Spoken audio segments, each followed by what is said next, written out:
guys, Tina here, the Critical Virgo. Welcome back to another Fragrance Fridays. Today I have Creed Viking for you.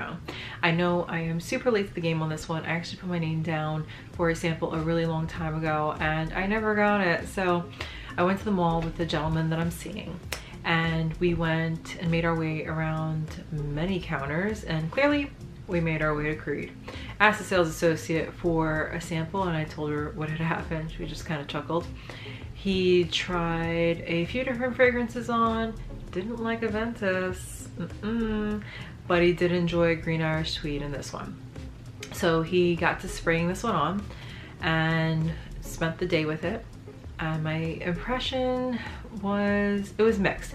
It was a positive first impression, but I had a few reservations. So the opening is really beautiful. Even though there's some clashing going on, I really enjoyed it because it's kind of like a throwback to the 90s, I felt. And it was something that was different for Creed. I was, again, a little conflicted because I guess with all the hype, I had built up something different in my mind. It's not the first time that I've smelled it. It's the first time I've smelled it on somebody for a full day worth of wear. I've sampled it with friends on paper before and it was okay. That was my impression.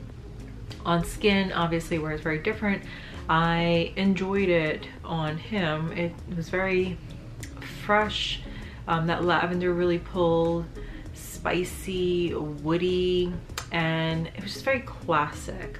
We walked around the mall and the projection was decent. I gotta say, he did leave a nice scent trail for a good few hours. And we went out that night and he decided to spray this on. And that's where the disappointment started kicking in. So I think it's because it's so hot in Florida, it just kind of like burned off really fast. After we got in the car, I couldn't really smell it anymore. And I didn't really smell it on him when we were out at dinner either. So that was kind of a negative for me. I said, well, maybe it was just a fluke. Who knows? You know, everything wears different depending on temperature, etc. So I decided to give it a try for 2 days.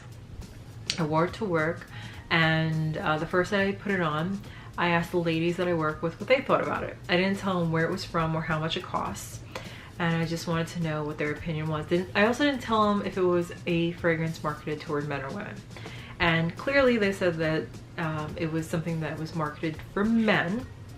It's very masculine, and they both said that it was something that they would like their husbands to wear. Until I told them where it was from and how much it costs. Before I broke that to them, I asked them how much they thought it cost. And they both said around $70 to $90 max. And then I told them it was from Creed. And then the number started going up. They're like, okay, it's about 300, maybe 4. And then, you know, 300, you're really not too far off for the small bottle. And then I told them how much the larger one cost, being closer to 5. And then they both said no. The gentleman that I'm seeing was with me when we were at the counter, and the sales associate told him how much it cost, and his face said it all. And you know, he wasn't willing to pay that much for it. And I said, well, if you really like it, then I could probably get it for a better deal. But that's a whole different story. Me personally, my experience with it was I sprayed it on at 8 before I went into work, and it projected a lot for the first hour. Once it dried down, it became more like a skin scent. It didn't project a whole lot. I really had to get my nose up against it throughout the day. The same type of wear as what he had. So when I first sprayed it on, the opening's very sharp and conflicted. The notes don't really flow very well together. That doesn't bother me. I know it bothers a lot of people. It's, again, very spicy, woody, fresh. The lavender really pulls on me. I also get a lot of pepper and the sandalwood. I can't really make out a whole lot else other than that. There is a very fresh aspect to it. That's probably some citrus in the top. I think it's like bergamot, possibly.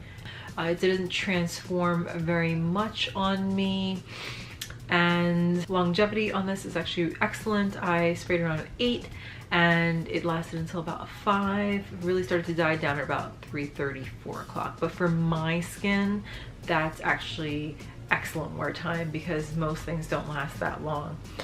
Granted, I did spend the whole day inside, so I was in the AC, I wasn't out in the humid weather, which definitely changes things.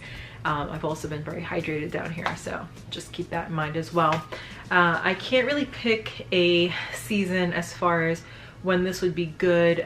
It does have some body to it, so I can see someone wearing this throughout the cooler months.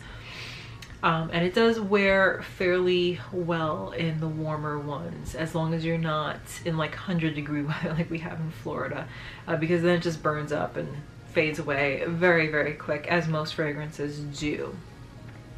I know a lot of people say that they don't like this when they first try it out, and with more wear time they enjoy it more.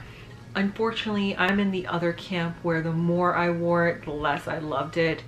It's not that it's bad, and I would never knock anybody for buying this. If this is something that you enjoy, then by all means, you know, buy it, wear it, enjoy it. It's a very personal thing. I just cannot justify it for the price point. I wouldn't mind picking up a decant for the fellow I'm seeing, just because it is nice.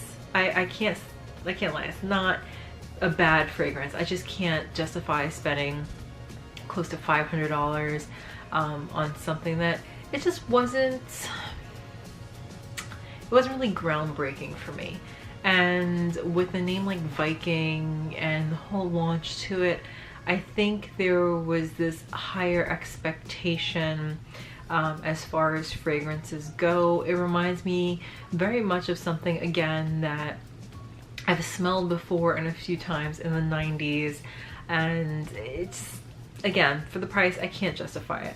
So I know I'm probably gonna get a lot of shit for this video because of the viewpoint that I took, but I just had to be honest with you. It's an okay fragrance. It's not my favorite from this house. I'm not a Creed fangirl by any means.